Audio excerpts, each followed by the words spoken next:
Hey there, thank you for clicking on the video. My name is Jack, and you're watching Trash Bashing with Jack of Spades. So, in today's video, I want to show you guys how I went about taking a portable, it's a Airmaster 250 PSI. It's a air pump that you use to fill your car tire or bicycle tire or whatever.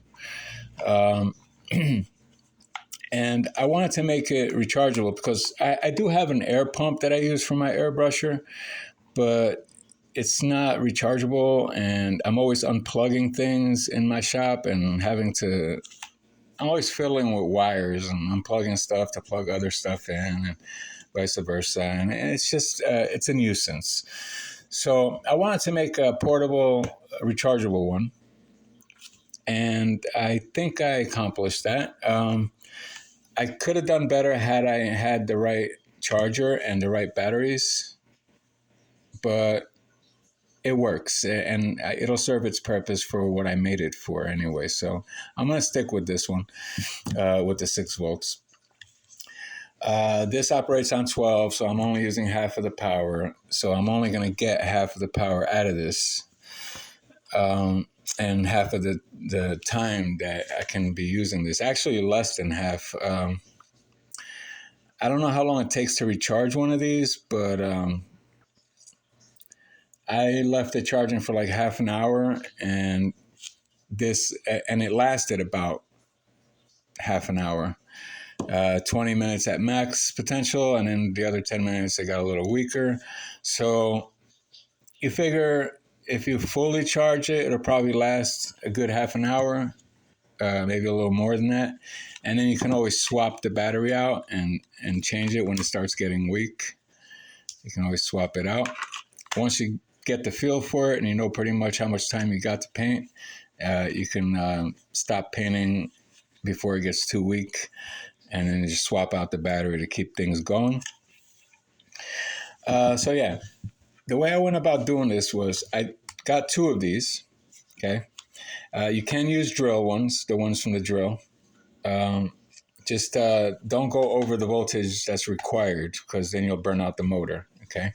I tried an 18 volt on this, and it was very noisy. It functioned, but it was very noisy, and this is only 12 volts, so, you know, it's just a matter of time before you burn out the motor. So try to stick to the voltage that your air compressor requires, or you can go a little lower than that on the voltage and it'll still operate. So here, this is what I did here. I took one of these here, one of these chargers, okay? And you got to have 2 of them for the project. You got to have 2 of these chargers. I took one of them and I removed the screws, okay? And that's this here. That's what you're seeing here. I had removed all the screws, and I heated up these prongs with a torch, being careful not to burn the plastic. I heated them up, and I had a plier handy, and I used the plier to just pull them out while they were hot, and they came right out. On the inside, you're going to have a transformer, a very small transformer in there, depending on the size of the charger. This one had a very small one in there. It's about 1 by 1 inch, like 1 square inch size transformer was in there. I removed it, and I just clipped the wiring that connected these little contact points, which the battery connects to. When you put it into the slot, the battery connects to these little contact points here, right there. So all you got to do is take the wire that is originally on this to plug into the car, and you cut it and you strip off the ends a little bit, exposing the copper, and then you just run them through those holes that remain after removing these prongs. You're going to have holes there. Just run the wires in and connect them right to the contact points. You're not going to have a transformer in there anymore. It's going to be hollow. One thing I suggest is that you have a hot glue stick ready and heat it up on the tip with a lighter, and then just like tap a little hot glue here and there to keep things from falling apart. Because once you take this apart, sometimes things move out of place, and then you don't know how they went, how to put them back correctly, and so that can be a little bit of a mess or frustrating. But I just put a little hot glue to keep things in place so they don't fall out of place. These little contact points were coming loose, so I put a little hot glue in there just to keep them from falling. And then I hooked the wires that came from this to those contact points. Try to get the positive and negative right, but if you don't, the motor will still run. It'll just run the opposite direction, which in this case for an air pump, it'll still pump air. It won't. It'll still function one way or the other, whether you put positive on negative, negative on positive, or positive to positive and negative to negative. It's still going to run.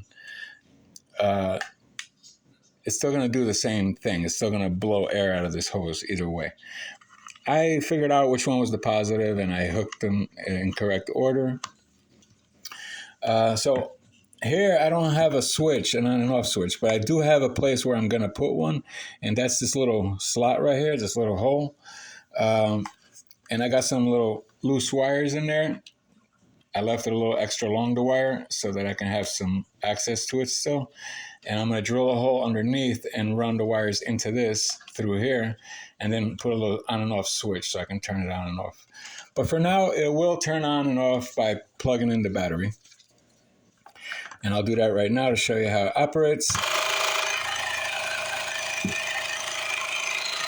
As you can see, you got a rechargeable air compressor. The PSI, if I plug the hole over here,